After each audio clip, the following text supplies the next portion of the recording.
Good evening, Demon Phil here with another interview tonight, and we're going to be enjoying this one immensely. We're going to have a blast with this. Let me go ahead and make sure if anybody's in here, if you can let me know you can see and hear me, I'd appreciate that. And let's get this thing shared out. We need as many people in here as possible to kind of go over this. We're going to have some fun tonight. Dan, thank you for being here. Scott, appreciate you being here too, buddy. Excellent. If y'all get this shared out for me, I would certainly appreciate that. And then we will get going here in about another minute or so. We get some sharing going on in the background as well. And it looks like we are going to be off and running here pretty quickly. And we're filling up quickly in here. All right, we got quite a few people. So whoever all is in here, let me know if you can see and hear me. I'd appreciate that. Scott, actually, okay, cool. Thank you, Scott. Appreciate it. All right. Hopefully everybody's had a great day, been productive. I'm still getting ready for this move, but I am probably a good 90 to 95% ready on this thing, which is amazing. So, yeah, as of Saturday morning, I am Georgia bound. So let me go ahead and everything's set up on this end. Let me go ahead and remove the banner and we'll make this official. Here we go.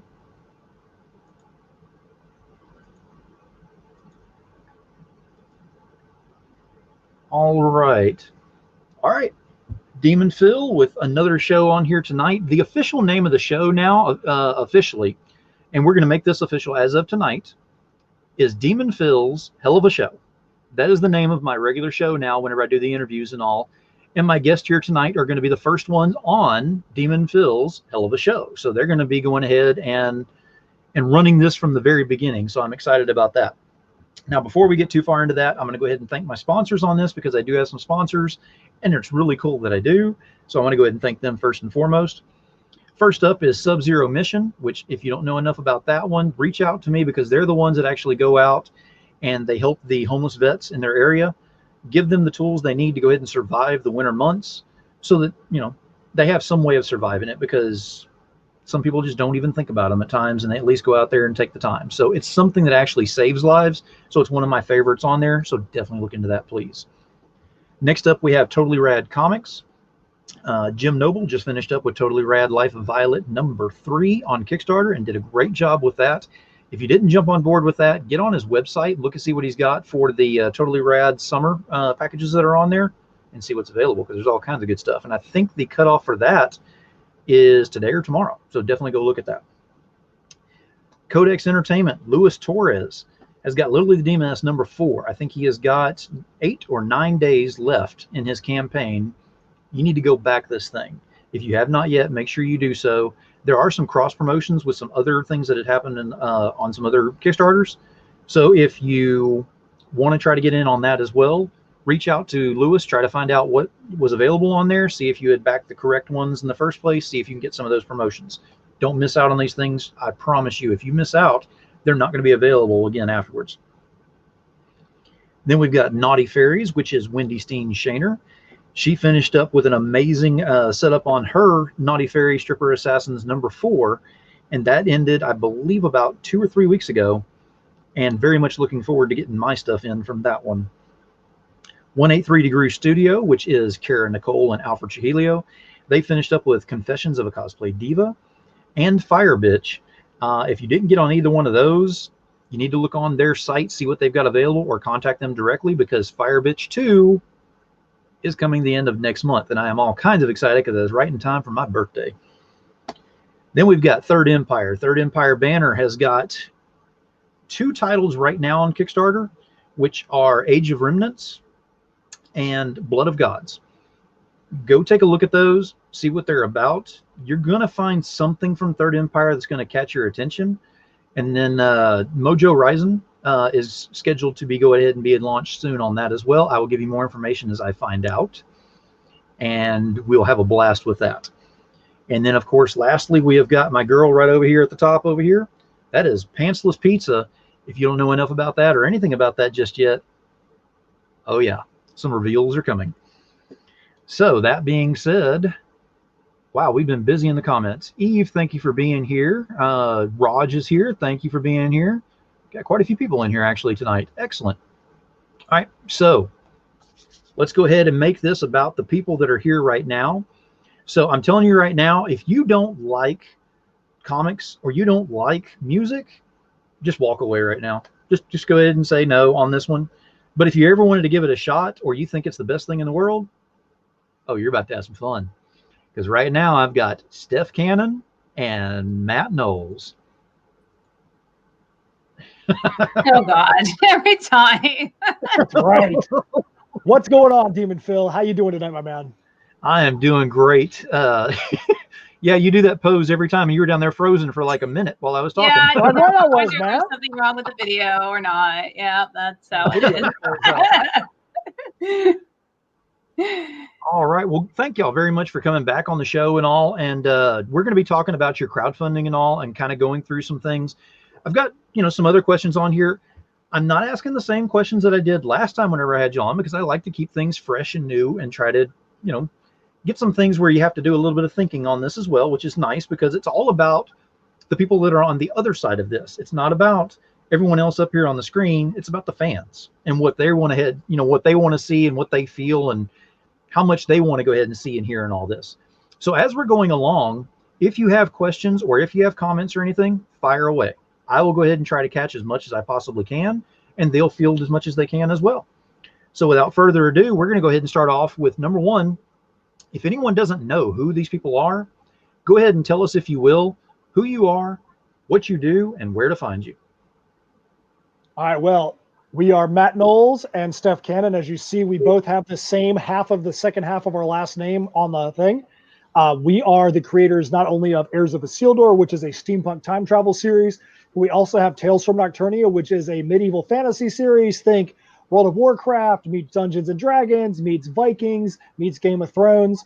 And we have that Kickstarter up right now on Kickstarter. And before we continue from there, I put the link in the comments for you guys. One of the things we're doing on the show tonight is any person that has backed our campaign today, any person that backs during the show, or any person that has already backed that goes and increases their pledge for one of the many add-on items we have, at the end of our campaign, we're going to put those names into a hat, and we're going to have a drawing for a special collectible that we have in our vault that's not a part of this campaign. We've got some foil covers and homage covers and other different things like that. So at the end of the campaign, if it's 2 people, if it's 10 people that back today or during this campaign, that's the number of people that are going to have an opportunity to be able to have their name pulled and get a cool little collectible for freaking free. Anyways, I know I just took that whole thing over, and there's somebody else that actually wants to probably say something, and that person is, I think, over here. Who are you, person over here that I'm pointing at? Yeah. I'm Steph Cannon. As Matt said, we are in Symmetry Creations. We are a content creating duo. Bi-coastal right now. I'm in California. He's in Florida. So we do a lot of the old traveling thing.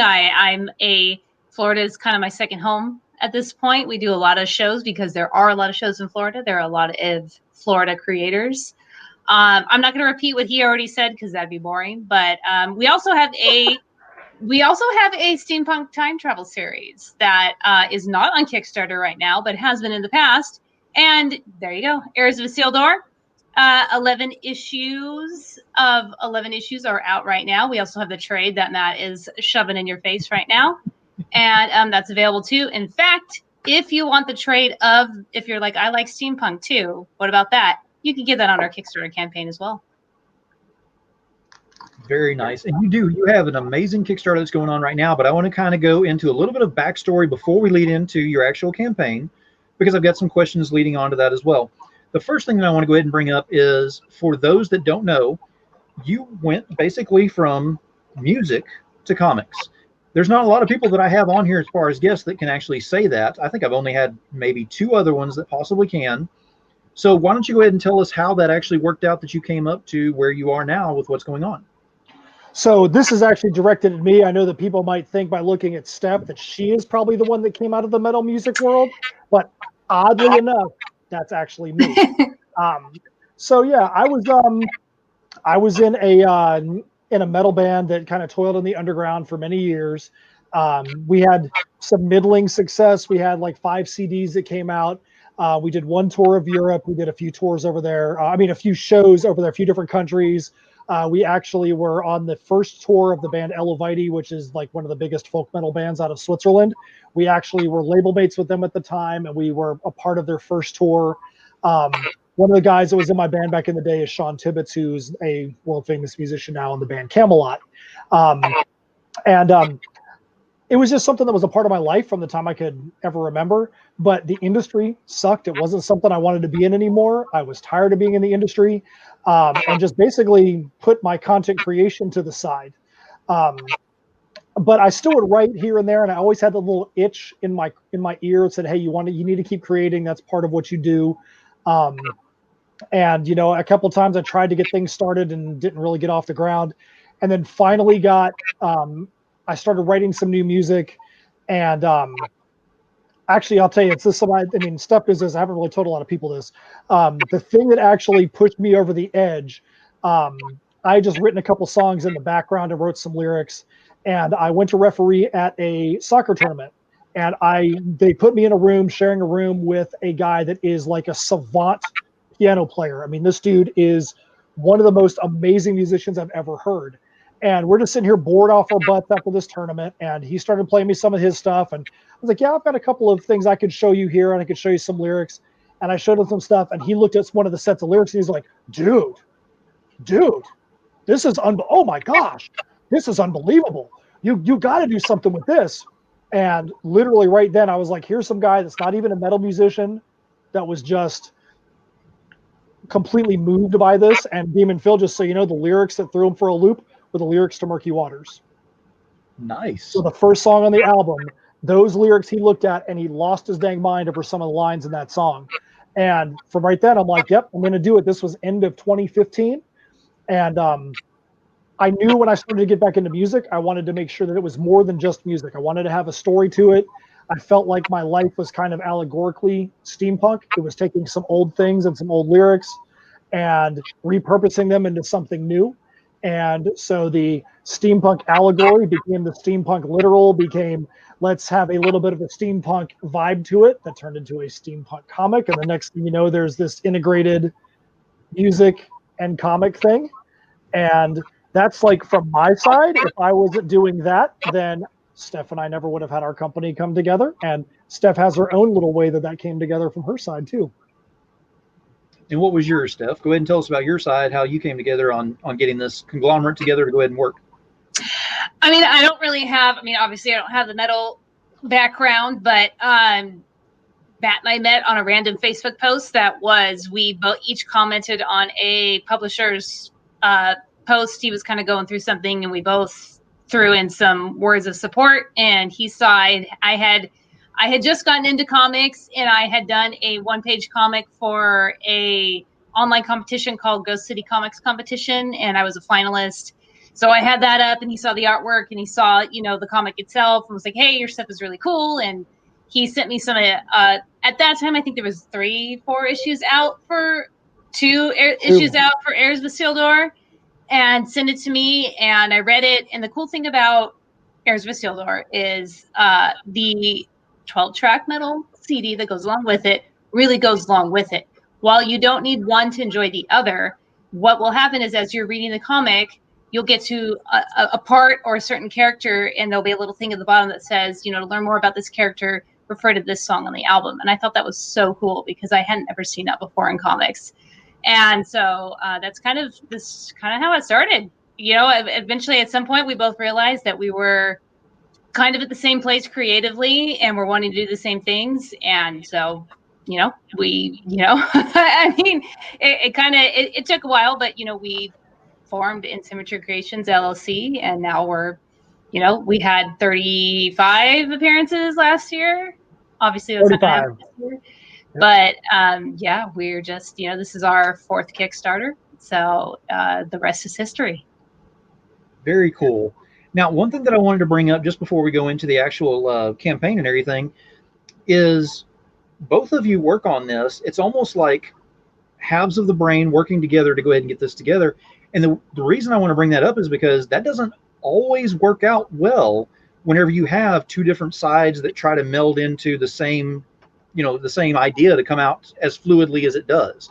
How did you get it to where it comes out? Because I have read Tales, yes, except for 3, which I'm waiting on that one. Heirs, I've kind of dipped into a little bit. I definitely need to get a hold of that one, especially now that I have the CD, so I can go through that aspect of it. But I'm just wondering how it works, because whenever I sit down and read this, and I'm trying to be as objective as possible and look at it, and I'm trying to look for not errors in it, but I'm trying to look at things that are like, okay, why am I going to this page now, but I don't want to flip past? Why am I looking at this one and I don't want to go past? That doesn't happen in yours. So that's what my question is how do you get it to work where it's that fluid and that much where you want to keep going and looking through the book? Well, I think that one of the good things for Steph and I is that we're not afraid to recognize the kind of personality traits that we have. I am much more, as you can probably tell, go 1,000 miles an hour. My brain is going to be doing like 10 things at a time. Steph is much more calculated and methodical when it comes to her approach. And both of those approaches work really well because I may be doing 12 things and it's like, hey, you need to focus and let's bring it back down in. You just said 10 things, but this one thing over here is the best thing that you said. And that's kind of that. It's not always the way that it works because there's times when Steph has a lot of ideas and I have to play that role. But it works well because we both know that neither one of us is really concerned about, this has to be my thing. This has to be your thing. As long as the story is good and as long as the story is where we want it to be, we want to get to the end and feel like you can't really go and take the parts of the stew back out in a sense. Everybody's putting their ingredients in and it's being cooked. Once that thing is cooked, you can't really go back in and be like, well, I'm going to go take my spices out. I'm going to go take my beans out of there. It's all made. It doesn't matter who put the ingredients in. It's made the way it needs to be. And that's it. That's kind of how I see it. Well, and it's mutual respect. I can't imagine doing this with somebody that I didn't know very well, because I feel like there'd be a lot of possible tension or things that aren't said, whereas we'll just say it. You know what I mean? And that's not to mean that there's any sources of contention, but we just work well together because we work together every day on video chat, even though we're, on opposite coasts. And we've built up enough of a working rapport that we don't necessarily let the little things, you got to check your ego at the door and know that there's going to be times when, and it helps too to know that there are going to be times when you have to recognize each other's strengths. Like he was saying, there's some things he's stronger at, there's some things that I'm stronger at. And if you can recognize those and just kind of let the other person go into their wheelhouse a little bit, you're gonna avoid a lot of potential hiccups. Absolutely. And in doing so, you've actually created the Tales on there to go ahead and go with. So I'm going to kind of turn it over to y'all for just a moment on this one, because you have a campaign that's going on right now. I want you to go ahead and give the blast on that right now of the do all, sell all, get on this thing. It's the last thing that you're ever going to breathe. You have to have this to live scenario.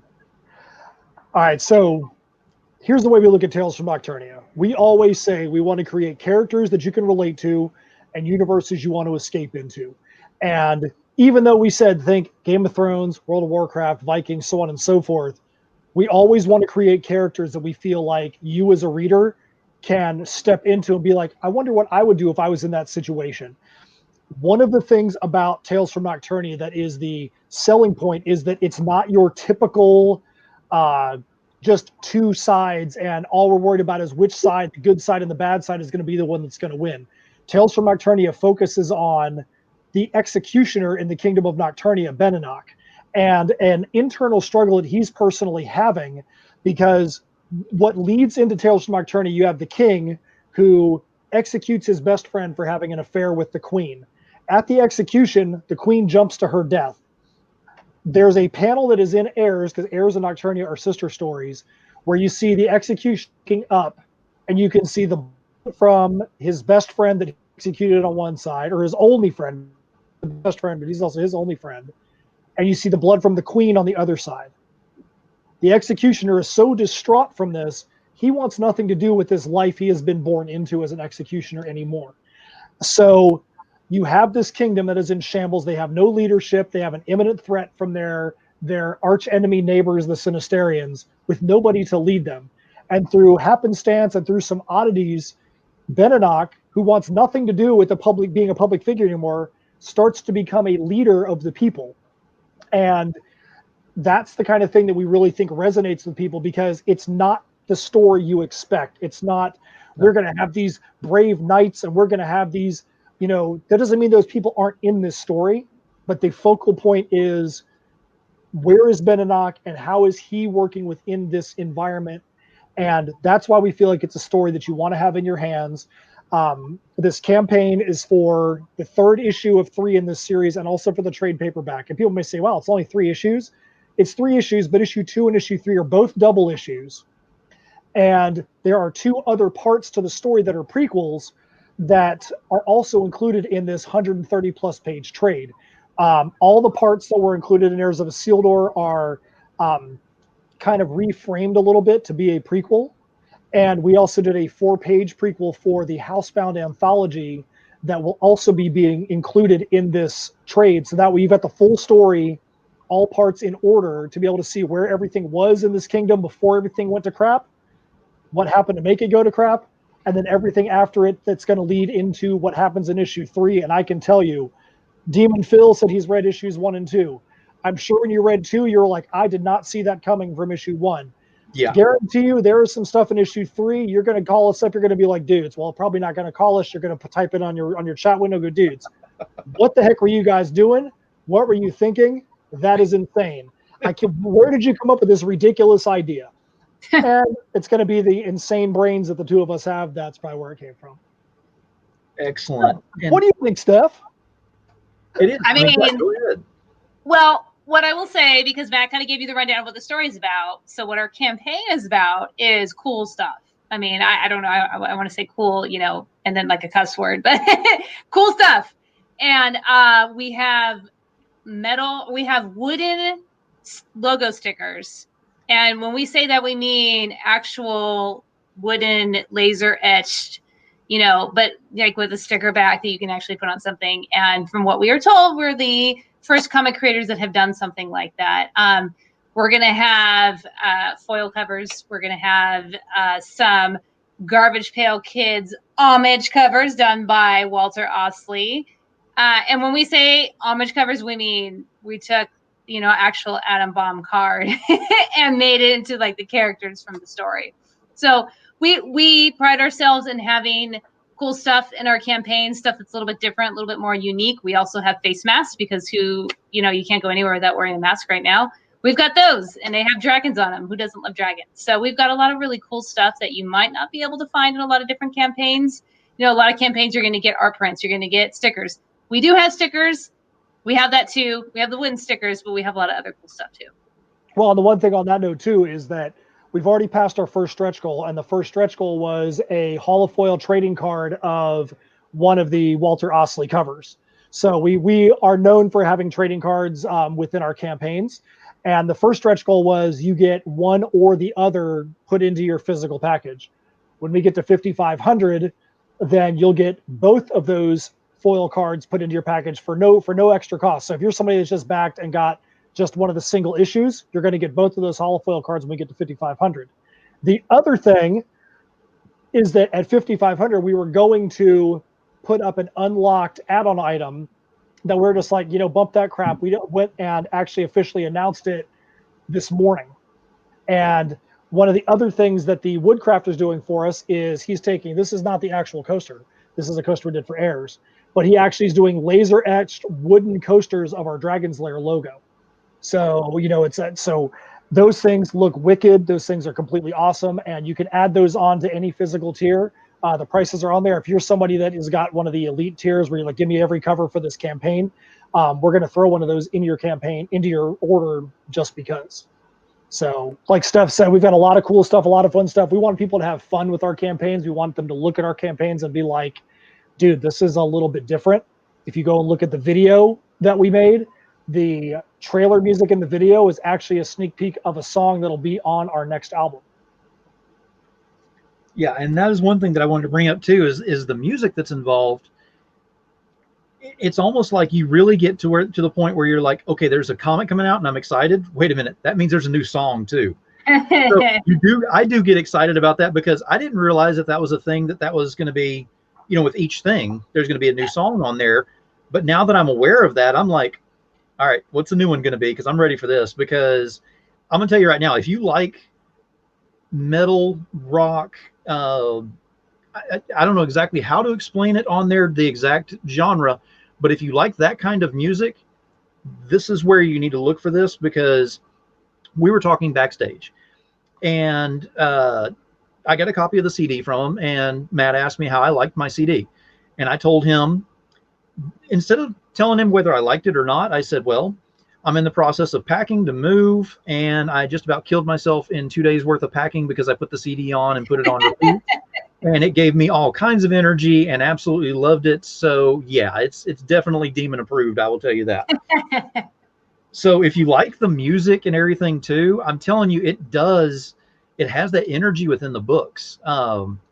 Even with Tales, even though it doesn't have the scenario of, look at the bottom of the page or whatever, and it'll tell you a certain song that goes with it or whatever, it has a feel to it. I don't know how to explain it. It's like you can actually almost hear the music in your head without having anything going along there, because it just has that flow to it. It's very, very fluid in what happens. Well, the one thing I can tell you there, all Demon Phil, is if you go back to and you look at all 3 of the Tales from Nocturnia campaigns, there's trailer music in the video for each one of the 3. The trailer music in each one of the 3, all 3 of those are clips from a song that'll be on the upcoming album. So you can get a little taste of what those songs will be. And when the Crossroads Conundrum from Heirs of Isildur was done, we didn't really know where we were going to go with the next thing musically, because we didn't really want to do the exact same thing that we just did with the issues and the songs. Let's just write some songs and see where we go from there. And hopefully, not going to say this is a guarantee, but hopefully the next campaign we do is going to be for that next album. And we figured out what the angle is that we want to do. We know there's going to be some Air songs and some Nocturnia songs, and we figured out kind of a fun way to do that. So hopefully that's what the next campaign is going to be. It all matters if I can get the stuff recorded and I get some of the guest spots. I can't really name any of the guest spots that are going to happen right now, but I do have a couple of guest spots that are going to happen on the album, which we're totally freaking stoked about. Right, Steph? Aren't we stoked about that?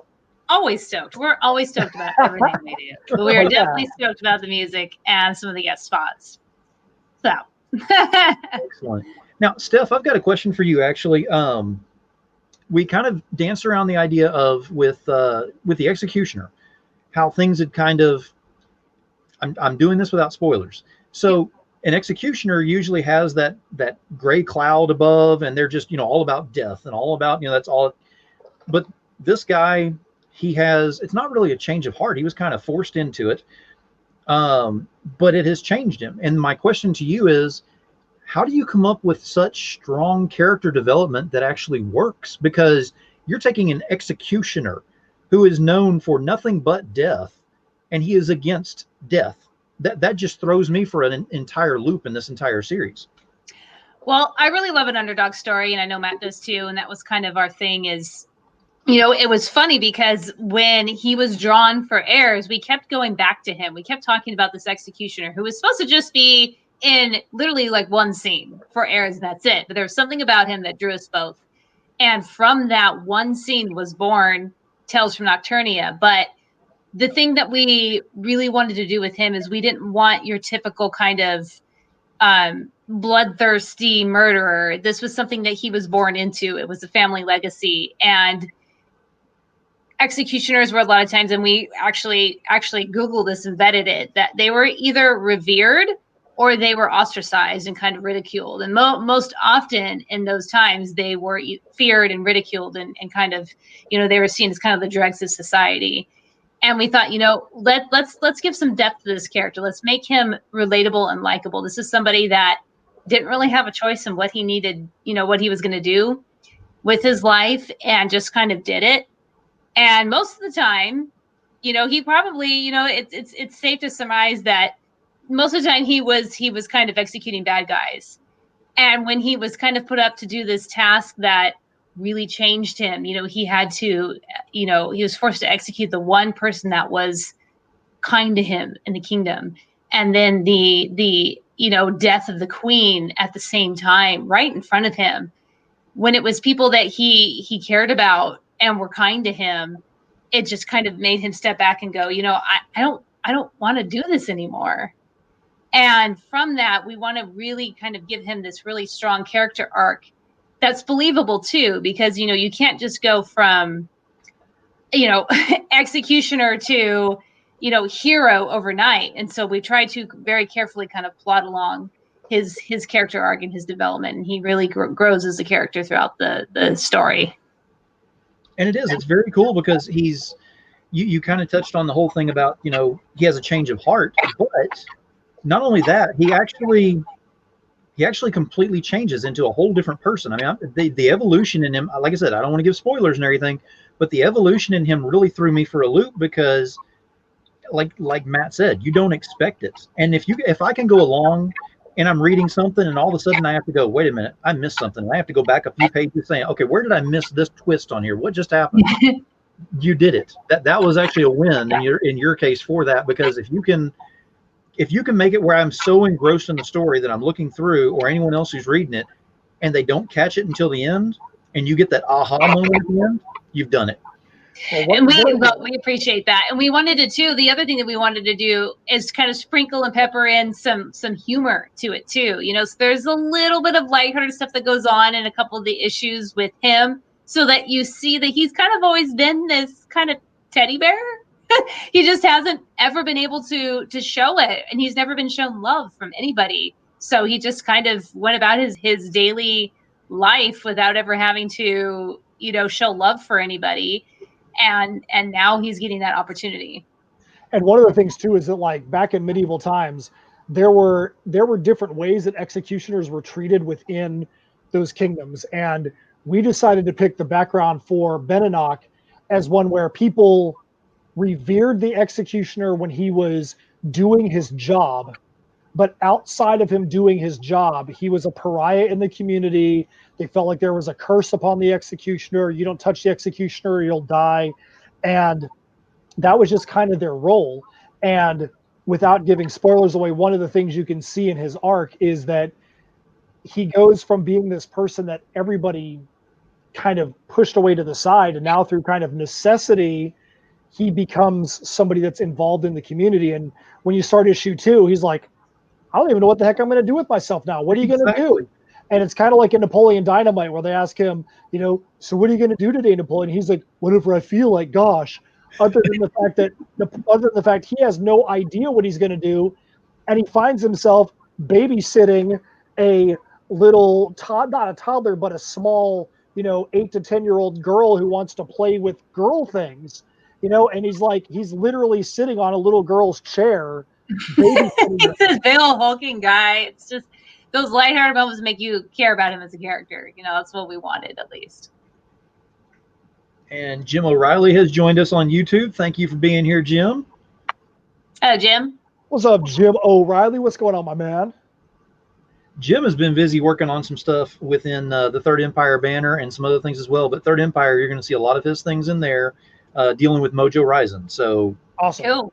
Be watching for that. I'm going to give Jim a shout out on that one while he's in here. Awesome. But so you've got the evolution that we talked about in there. The last thing that I want to go ahead and talk about that's in here, and again, I'm not giving spoilers or whatever, but if you're looking for storyline, it's got it. If you're looking for fluidity in the pages, you've got it. If you're looking for character development, it's there.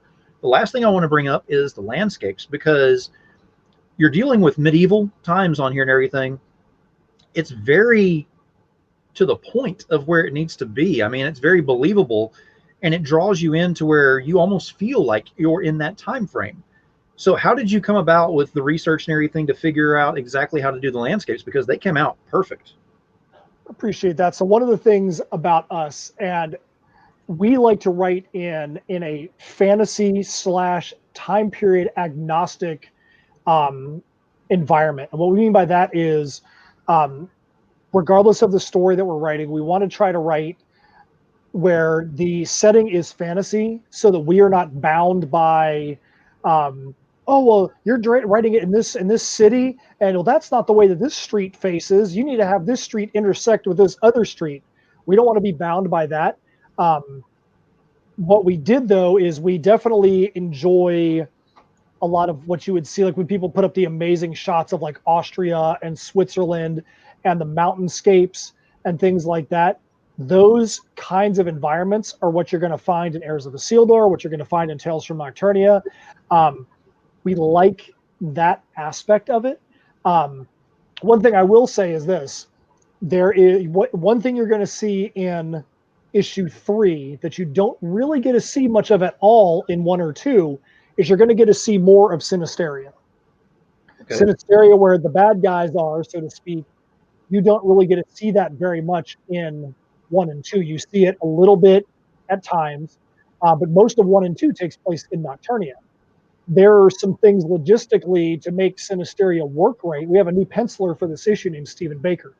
And Stephen is all about logistics. And we gave him, hey, this is what Steph and I have as our landscape for Sinisteria. This is what the things that we needed to actually do in issue 3. And he's like, okay, well, let's make it work artistically. And I would say probably, what do you think, Steph, for probably a week to 2 weeks at the beginning of our relationship with him, it was just working out the logistics of, if you're going to have Nocturnia over here and Sinisteria over here, what's the logistics of how these two kingdoms could have actually been in those two environments in the first place and still been able to be there. And it was really good because he had seen the entire script. One of the things we do with our art team, if you're somebody that ever becomes part of our art team, just know that before you work on an issue with us, you're going to get a video chat from us, and Steph and I are going to read the entire script for that issue to you. In character. Character, beginning to end. Because we want to make sure that you understand the entire flow of what the issue is going to be. And that way, if you have any issues or think there's some logistics things, and this is a 44-page issue. The next day after we read some stuff to Stephen, he was back on the horn with us, and he's like, hey, guys, there's this thing on page 43 that I want to make sure works with what you have over here. And we're like, we were not used to that because we're like, holy crap, this guy's literally, we just read it to him yesterday. He was looking at the totality of it, wanting to make sure that this thing that was happening later on in the issue actually made sense with what was happening at the beginning. And that was good. He wanted to make sure, I need to make sure I know how to draw all these different scenarios at the beginning so that I don't hamstring myself at the end. And it was really refreshing. Yeah, the other thing too is, I mean, to put it simply, Matt's a huge Lord of the Rings fan. I played D&D for 20 years, so we know fantasy. It's not like we just decided one day, let's write fantasy. We don't know anything about it. We are fantasy fans. We know a lot of the, we've got dragons, we've got castles, we've got love emotes, we've got all of the typical fantasy stuff in there, but we wanted to give it our own unique spin as well. Absolutely. And it's because you put your passion for what you love into what you're doing that it comes out so well. And that kind of brings up my next thing on here, because you have a commendation or an award for something that happened in a Kickstarter just recently for something that's nobody's ever had. Well, so we had did the Independent Creator Awards last year. That was out of the Florida creators and whatnot. I completely forget what it's even called now. Indie Advocates, Comic Book Advocates. They did. They had the Indie Comic Awards last year, Independent Creator Awards. We actually got 2 awards last year for our Kickstarter campaign, the way that we ran it, the energy we put into it, and for originality. We talked about, we have a leather worker and a woodworker that both work with us in our campaigns. And in our first campaign, we had a leather worker that actually did medieval gauntlets for us with the Nocturnia shield hand carved into the gauntlets. And we just always try to have, oh man, I got something in my eye. Sorry about that. We just always try to make sure that we have something unique and original in our campaigns. And the fans resonated around that, and people voted for it and thought it was cool. And so we actually ended up getting 2 awards for the way that we handle our Kickstarters, not based on the number of dollars that we make, not based on you made the most money, so here's your award for it. It was who has the most fun with their campaign, who makes the most unique campaign out there. We always try to make sure we up that ante every time we have a campaign. Yeah, definitely. We want somebody to go to our campaign and go, wow, this is different than a lot of the other Kickstarter campaigns or any other Kickstarter campaign I've ever seen. And it is, it's unique, but it's unique with your signature on it, basically, because you deal with the steampunk stuff. So by having wooden stickers, I mean, come on, wooden stickers. I mean, anybody could throw it on if they come up with the idea, but it still wouldn't go along with what they're doing. Yeah. With yours, it fits perfectly. I mean, it's like a perfect puzzle piece that fits into there. Even the coasters that you're doing with the Dragon's Lair on there, again, that's something totally new and unique that's different on there, and I enjoy seeing that, and I know a lot of people do as well. Yeah, I mean that's definitely what we want. That's what we're going for. And one thing that I will say, to hand it to Matt, is he will suddenly get an idea, and it just like seemingly comes out of nowhere. You know, he'll be like, one time I saw these really cool laser etch things, a coaster or whatever. Wouldn't it be cool if we did stickers? And then 2 days later, he's already talked to the person, built a rapport with them, found out the price. It's just he will get an idea out of the blue sky, basically. And the next thing you know, I'm like, yeah, that does sound cool. So I got to hand it to him. He has a lot of crazy ideas that just come out of nowhere, and then we run with it. And the next thing you know, it's an offer on our campaign. Well, and the one thing I will say too, just to make sure that we give credit where credit's due, the woodworker that does our stuff actually does a lot of work for the Artisan Era record label. And if you look at issue 2 of Tales from Nocturnia, we have a guest appearance from the band In Fairy, who is basically the standard bearer, the flag bearer for the Artisan Era record label. 2 of the guys that are in that band actually own the Artisan Era. We had a blast having them on the issue. We had a blast getting Thomas Tenney from Marvel and from Creepshow on the Shutter Network and AMC to do a cover for them. And definitely got to give credit where credit's due. If it wasn't for In Fairy, if it wasn't for the Artisan Era record label, we would have never been exposed to their woodworker that does these kind of things and be able to bring over some of the things that he does for them into this realm. Oh, yeah. Very cool. And it does. I mean, it works with the way that you're doing and everything. It's actually, everything works with it. And you look at the campaign itself, it's not, there are a lot of campaigns that offer, far too many things to look through, or this doesn't actually have anything to do with this part of it here. Whenever you look through, it's I'm going to use the word aggravating to a degree. Because I look through and I'm like, okay, if I had more money, it'd be an all or nothing scenario. It's a done deal. But I don't, of course, I can support as much as I can on this, and I have supported a little bit. But I'm just telling you, it's one of those things that whenever you look at it, it is so well put together, and everything that's offered on there are things that I'm like, I could show this off. I could definitely have this showing off in my place easily. That's exactly what we want. Yeah, definitely appreciate that. And one of the things that we do on our campaigns that we've had people that have questioned why we do it, but this is the second time that we've done a trade.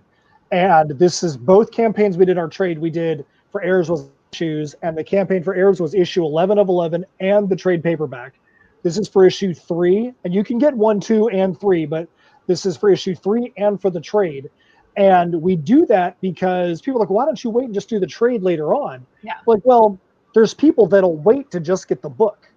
And we don't want to take those people and put them at a disadvantage. Well, the guys over here that want to get the single issues are going to understand this story before you even get a chance to get into it. So we always, at least at this point in our career, we're like, hey, when we get to that last issue, we want to make sure that everybody has a chance to get in and get to that final bit of it at the same time. It's worked well for us. It may not be the most financially prudent way to do it because we might be able to go and quote unquote milk more money out of the fan base by doing that, but we don't want to do that to our fans. We want to have everybody that wants to get in, and if they're an individual issue purchaser, they have it. If they're a trade paperback purchaser, they have it. If there's somebody that's like, I want to go get every possible thing you guys make, you can do that. If you're somebody that, we have people that are like, hey, I want every cover you've ever made, all 16 covers that are in this campaign and prior, plus the trade, you can get all of them in the campaign. One of the things we did, and Phil, we actually talked about this beforehand, there are far too many items that we've created over time to go and put them all into every combination. We would have literally like 12,000 tiers. So what we did is if you scroll down the campaign, there are some items that we have in there that are add-ons only, or they are things like, hey, like the CD we talked about. We don't have a tier that's got the CD in it this time around. But we're definitely not going to go into the sales prevention department and tell people they can't get the CD if they want it. So if you pick a tier and you're like, hey, I want to get a CD with it, just go find out what the price of it is, do an overpledge, send us a message, let us know. We're good to go. The coasters that we added up there today, they're not in any tier. They're an add-on item. You go back something physically, you want to add one of them on or add a set of them on, go overpledge, let us know, and you're good to go. Yeah, and there is nothing that we have ever done or ever created unless we're, currently sold out for whatever reason. But even then, that you couldn't get with this campaign. So if you see it, or if you're confused, or you're not quite sure what to do, just send us a message. You can send us a message through Kickstarter or through social media. We love talking to people. We'll help you out. We just want to make sure that everybody gets exactly what they need for, the easiest way to do it. And there is such a thing as Kickstarter fatigue. And I think that's kind of one of the things that Matt was touching on. It would be silly for us to do a campaign for issue 3 and then do a campaign for the trade. We know there's people that do that. That's perfectly fine. But for us, we want to make sure that everybody can get more bang for their buck. So let's just go all out. This is the final chapter of this story. So you can get just issue 3. You can get individual issues. If you're a collector, if you're a trade waiter, you can get that. If you want every single thing we've ever made, you can get that too. But definitely, if you go to the campaign and you have questions, hit us up. We love talking to people and we'll help you out. Yeah, I can go ahead and I will say from experience that you can definitely hit them up, ask them questions, because they absolutely love it. Whenever you start talking about their work or their music or this, that, and the other, oh yeah, they're all over that. And it's great because they don't sit on a throne above the fans. And I love that because they know where all of this comes from. Oh, and yeah. that's my respect as well, because there are too many who do have that persona about them. And y'all are great. Y'all don't have that. So anyone that needs to have any information, they can reach out to you. There's no problem with that. I guarantee you that we remember. I mean, when we see a backer, we instantly remember if you have supported us before or if you're a first-time backer, and we celebrate you just as much, whether you're one or the other. But we do get gleeful when we see a name that we're like, yay, they pledged. We know that they need this one thing because remember they got this last time. That's how much we appreciate everybody's support. Yeah, and I can tell you there are some names that we've seen pop up in every campaign that literally make us about jump out of our chair. And those are the kind of names that are like people that we don't even know. We have no idea where they heard about us from. The only interaction we have with that person was the fact that for whatever reason they backed us on campaign 1. Yeah. And they came back on campaign 2 and then campaign 3 and then campaign 4. And we're like, we'll send message. We're like, we were waiting for you to back because we're like, we just don't even know who this person is. And to your point, Phil, if either one of us had that we're above the fans mentality, we would be way too full of ourselves to have that. You look at our campaign, we have 136 backers. That's not a lot of backers for a Kickstarter. If we felt like we were above the fans, we are literally 136 backers. You take 136 backers, that 136 out, we are just like every other fan. We are fans first. We are creators first. We are respecters of other people that are out there doing this before we are creators. And just because we do what we do and people like what we do, that doesn't make us any better than anybody else out there that is hustling their butt off, that is doing their thing. We're no better than you. You go out there and you do a show. You have your show multiple times a week. You're on other people's shows. You're doing your thing, and that's to be respected just as much as creating is. Yeah. I completely agree with that. And it does. I mean, it shows throughout your campaign on this. So my next question is actually a 2-part question on here is, who should back this and what should they expect by doing so? So I would say if you're somebody that likes fun stories, and I don't mean fun like you're going to go get an episode of SpongeBob SquarePants. if you're somebody that likes a story that is designed around integrity, that is designed around characters you can get behind, and when I say that, Steph and I have talked a lot about you can have different motivations for your quote unquote bad guys in a story, and you can have bad guys that are just bad to be bad. There's no rhyme or reason for why they are bad, but there are other kinds of bad guys that if you put yourself in their shoes, you can be like, well, I can understand a part of why they are the vicious, horrible person that they are. That's the best villain, by the way. Yeah, and if we have multiple bad guys in this scenario, and each one of them have got a different background for what they are. Some of them are just terrible. Some of them, there's no rhyme or reason for why they are what they are. Others, you can kind of put them in their shoes and go, well, if I was there in this environment, maybe I'd be pissed off too. That doesn't mean that with the actions they take after that are justifiable, but their initial reason for why they have a problem with Nocturnia, you could say, you know what, maybe they do. So by saying this, it's a story with depth. There are a lot of things that have been hidden. We have actually we've paid a lot of things and hidden a lot of things in issues 1 and 2 that were specifically designed to be cashed in 3, so that way you don't see all the little things that are coming. And one that you're going to feel like you have been spending your time wisely to actually get somewhere at the end of the story. When you watch a show or you read something and you either feel like, 1, there's not a character I can get behind, or 2, you get to the end, you're like, this didn't go anywhere, you then feel like you're betrayed as a fan. You feel like, I've wasted my time on this, I've wasted my money, I didn't get to go anywhere.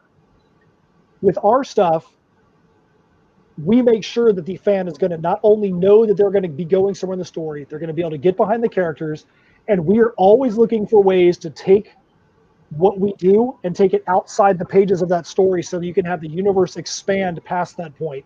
If you want to have dragon coasters on your table, if you want to have a dragon shirt, if you want to have, some way you want to have a set of trading cards to put with your actual Garbage Pail Kids that have got all the Tales from Nocturnia characters, you have those things to expand the story out. We always want to make sure that's there too.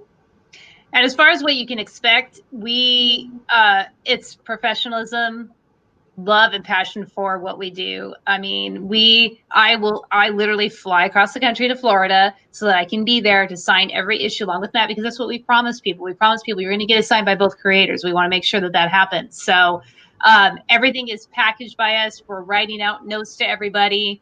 We're personalizing the ones if we know them, or if they did, something, there was something unique about their pledge or anything like that. We are taking that time. It takes a little bit longer to do that because we are making sure that everybody knows that they aren't just a number to us. They're not just a backer. We have never been late on a campaign, and we are living in very strange times. But we are the proof is in, past projects that we've done. We're working tirelessly to make sure that this campaign runs exactly the way that it should, that everything gets made with, the right way, so that everybody's getting the top-notch products that we're promising. And this time will be no different. I'll be going to Florida, and it's a party. We are up all day. We get up in the morning, and it's like, okay, we're gonna get coffee. We're gonna work all day long writing out these notes and packaging these things, and then we're going to go to the post office, and lady at the post office knows us, and she's like, oh no, it's you guys. But that's, we have fun with it. And so that's what you can expect. You can expect a certain level of professionalism, because we take what we do very, very seriously. It's our job. So, and branching off of that, I will say from personal experience, I had purchased a couple of I think it was the number 2 Tales from Nocturnia. And Matt messaged me and said, can you hold off on this for just a little while, like an extra week or so, because Steph is going to be down here, and that way both of us can sign it. And I was like, oh, by all means, please. Yeah, that's exactly what we did. And they're both signed. Yeah. Yeah. That's exactly what we did. Yeah. We love it. It's so much fun to be able to be given the opportunity, the gift to be able to do this together. That's the easy thing that we have a blast doing it. And it definitely shows on there. Thank you. Now we kind of walked around a little bit of a subject on there about, with current conditions and everything going on outdoors and everything. How much has that actually changed, where you've seen more of an importance on the social media on your side, that you actually need to be on more with that? I think it's been a blessing and a curse in a sense. we always are on video chats all day long anyways as we work. We know you have to be present because you have to replace the like we've had 13 shows already this year that have been canceled. There have been other shows that we weren't a part of that we were a part of, say, last year that also got canceled. So even if we wanted to have an opportunity to have a show replacement, those things got canceled as well. There are very few opportunities to be out there. There are still some, but there are very few opportunities to be out there with your face in front of other people's faces. So yeah, you have to make sure that you're out there. The one thing that we try to do, like today, we put up a series of posts on a bunch of the comic boards. We wanted to make sure, like we've been trying to not be like, let's just go out there and spam every board every single day, every single, you got to know about it, you got to know about us, because we're not the only creators out there. And if we are doing that and every other creator is doing that, then all you're going to have is this just rolling nonstop mess of posts on every single board. And it's just going to get exhausting after a while. And again, other people may feel that's what they want to do and that may be their jam, but we want to try to pull that back a little bit. And so today we put a bunch of posts on some boards we haven't frequented this year or this time to let people know, hey, look, we do have this campaign that's going on. Yes, Martin, I'm definitely rolling in spam. That's what we want to see you do, Martin, is rolling some spam. No, I'm just kidding. Stretch goal, maybe. So we have tried to make sure that we are present. We are out there. We actually have got 5 appearances in the next 8 days, I think is what it is, whether it's interviews or, in-person signings. And we know during the campaign, we have to have these things to keep our face present, but we want to make sure that, people may love seeing the 3 of us on this show right now, but we also know that if it was the 3 of us every single day for the next 7 days, people will be like, all right, dudes, shut up. Tired of seeing you guys. I don't want to see you guys anymore. Steph, maybe I can still see Steph, but you 2 ugly dudes, get the heck out of here.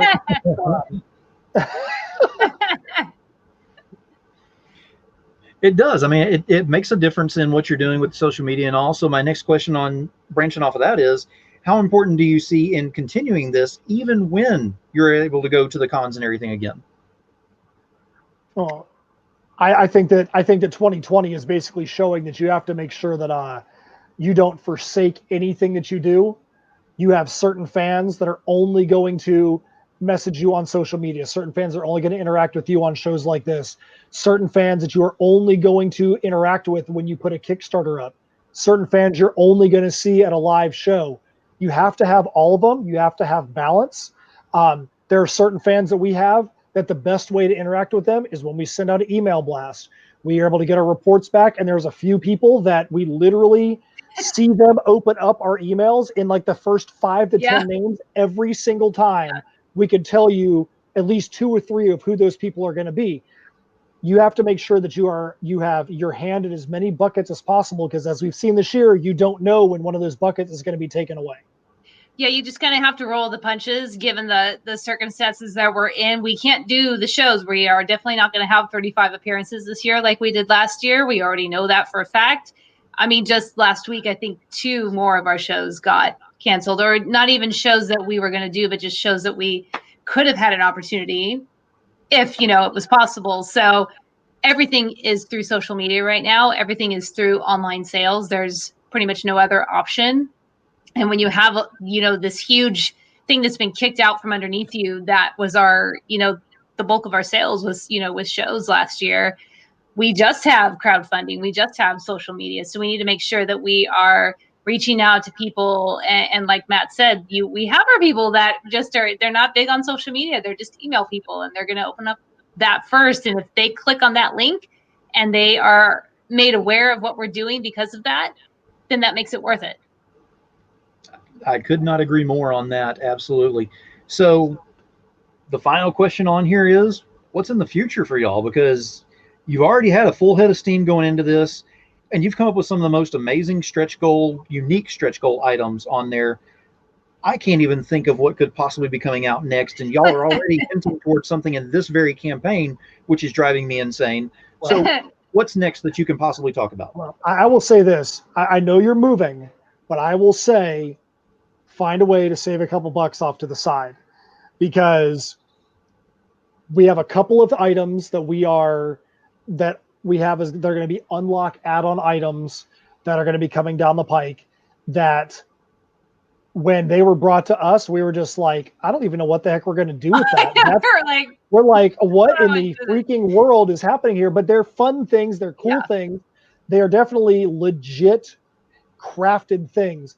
So in this campaign, obviously we still have quite a ways left. We haven't even hit the halfway point yet because we had to run this campaign a little bit longer than we wanted to, because the whole thing about having a very limited number of personal appearances, we have the opportunity to potentially have a personal appearance at the very end of this campaign. And we didn't want to miss out on the potential opportunity for that. So instead of running a less than 30-day campaign, we had to run 33.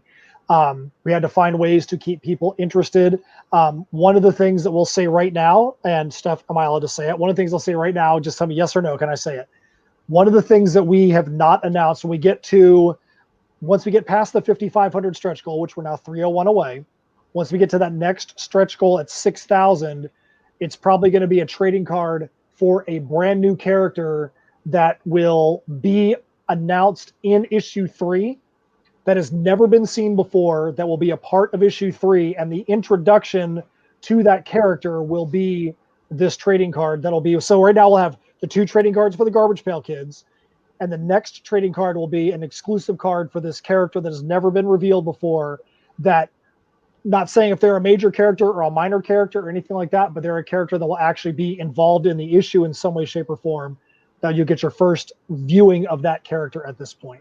What I can say about the character, though, is it is definitely a melding of not just Matt and I, but Steven, our artist, as well. He had a little bit of input on the creation of this character, and when Steven said, what if we do this with him, and kind of we're like, okay, and his view of it was actually interesting, but it made us go, okay. Well, okay, we have to go change the script a little bit now because this looks kind of cool, but it doesn't work in the script. So let's figure out how to do this, because now I can't imagine it any other way. And that's just that's a mutual respect thing for the people that you work with, and Steven, who was this, he had only been working with us a little bit, for him to kind of come up with this off the wall suggestion for this character, and Matt and I kind of were like, okay. But now I can't even picture it any other way. So the one thing we'll say too is, again, before we wrap, if you're watching the show, remember that if anybody that backs today, whether you backed at any point today, backed it during the show, you can back it after the show. When you're done, you want to go take a look after the show. If you back it today, you're a new backer, or you're a current backer that just adds something on. We actually had somebody add on to their existing pledge right before the show started. Anybody that does that will be put into a drawing at the end of the campaign. And last time we did a half a dozen drawings at the end of the campaign for little collectible items. What we're going to do is, for this specific show, those people are going to get put into one specific list, and it's going to be a collectible that's not a part of this campaign. We did, for Heirs of Isildur, we did foil cover, we did an homage cover, we had some custom prints done. We'll probably take one of those items, and you'll be able to, if you back the campaign, be able to have a chance to be in a drawing for a very, very limited collectible that we just kind of have in the vault, so to speak. And that's done live when we're actually in the same room together, where we actually put the names in an actual steampunk hat and pull a name out. We did it last time live, and it was a lot of fun. That was how we ended the campaign. It was fun. Very cool. You asked what comes next for us after this campaign. Right. So probably a lot of heavy breathing, catching our breath after the insanity of what a campaign is. But like I said, we want to be able to get onto the album, the next metal album. We want to be able to get onto the Heirs of Isildur sequel. We've had a ton of ideas about that, about where we want to go with it. It's a very, very different crafting of a story compared to how we craft this one. So we kind of have to put your mind in a different mode to do that story. We have a few other things story-wise that we want to do as well, that we've been putting our heads together on as well, that we've kind of put off to the side a little bit. So who knows what the next story piece is that's going to happen? But we definitely know that we have got a lot of things in the works that we can't wait to get back out there to people like Demon Phil and to all the other ones. And I Hey, see in the so- chat too, Dan Stockwell says, I can get individual comics, right? Yes, Dan, you absolutely can. If there's a tier that you see that's not quite, if you have some questions, just hit us up, send us a message, and we can help you out. But yeah, you definitely can. Yeah. So, and to add on to that, Dan, good. I'm glad that you saw that because I was just about to say the same basic thing. There is not a single tier on this campaign that just has give me the regular 1, 2, and 3. We're like, if somebody wants 1, 2, and 3, they'll probably just want to get the trade. But if you do want to get 1, 2, and 3, the best thing to do, there's a couple tiers called Bridge the Gap. And you can get either 1 and 3 together or 2 and 3 together, and then just go add on the other issue that you want or the other cover that you want. There were 4 covers for issue 1, 6 covers for issue 2, 6 covers for issue 3. We didn't want to have to put all the different variables in there, but by all means, if you want to just get individual issues, absolutely pick a tier, figure out a way to do some add-ons, hit us up, ask us the best way to do it, and we'll make sure we answer it and get it done for you. We'll make sure you get what you need. Absolutely. Excellent. Guys, I've had a blast having y'all on here. We've gotten a lot of information out there. It looks like we've got a few people that are definitely interested in this and trying to figure out. I'm going to go ahead and reiterate what he said. If you are interested and you want to get your name in the drawing, you got about an hour left to go ahead and get in on that. So jump in on there, get that on there so that you can grab something to get your name in the pot. And then keep your eyes open because it seems like they've got a lot more coming up that they're not even telling me about, which I'm over here, kind of itching about. Apparently, I need to be watching myself, so I will be. So keep your eyes open and watch what they've got going on with this. But don't miss out on this project and don't miss out on their other ones because there is a ton of energy and the books are phenomenal. So do not miss out on these. Appreciate it, Demon Phil. And one thing I will say, and this is kind of taking a sidestep here, we know times are tough. We know that there's a lot of financial issues that are out there in the world. We really appreciate any person that is backing us. We really appreciate anybody that's backing our friends that have got campaigns out there as well. I know this is going to sound like I'm getting on a little bit of a soapbox, but I want to make sure you understand too, when you pledge, please keep that pledge. And for anybody that's out there, it's better for you to pledge low and then increase your pledge than pledge high and bring it down.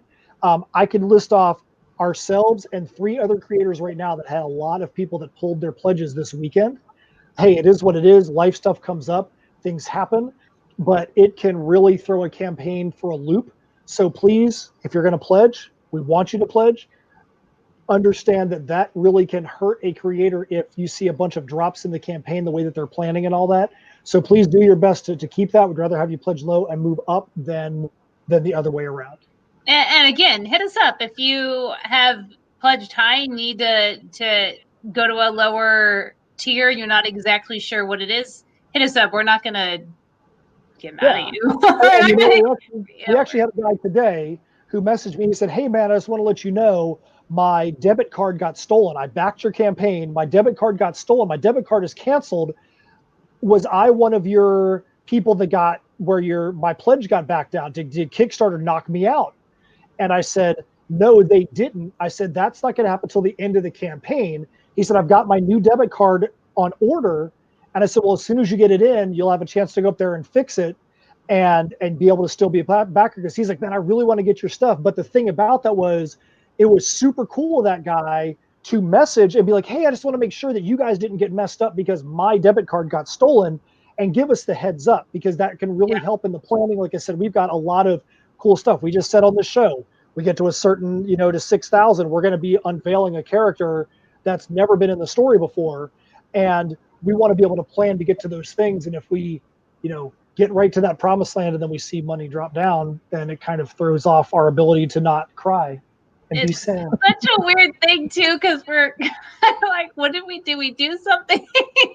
It's always this weird. Anybody that's had a Kickstarter campaign knows it's just 30 days of emotional turmoil. And so it's the highs and then it's the lows and then it's the questioning and it's the wondering and everything in between. So it's just, it's a ride. That's for sure. Well, y'all have got a hell of a campaign going. So as far as I'm seeing it right now, y'all are on the way to doing some great things with it. I know y'all have got some amazing things that you're going to be adding to it that you're not even talking to me about, and I'm fine with that. I will get past it. I'm watching. Uh, but you have a lot going on with it, so I can see a lot more positivity coming off of it and a lot more backers coming into it. So if you're watching right now, if you will be watching later, jump on this thing. Do not miss it. The links are also embedded in the feeds as well. So not only Facebook, but also YouTube. So all you got to do is go to the main part of the feed there, and it's right there. I put those in before we even started this thing. Yep. So other than that, I'm going to go ahead and we're going to cut this off for this evening. I'm going to go ahead and excuse y'all to the green room if y'all want to wait back there for me. But if you want to go ahead and say one last time where we can find you, and we'll go ahead and cut that part off. Well, the easiest place to find us right now is if you look at both Steph and my names, tinyurl.com/TFN1-3. That's where the Kickstarter campaign is at. You could go to our company, which is In Symmetry Creations. You can go to insymmetrycreations.com. You can go on Facebook to /InSym, INSYM. On Twitter, it's InSym Creations.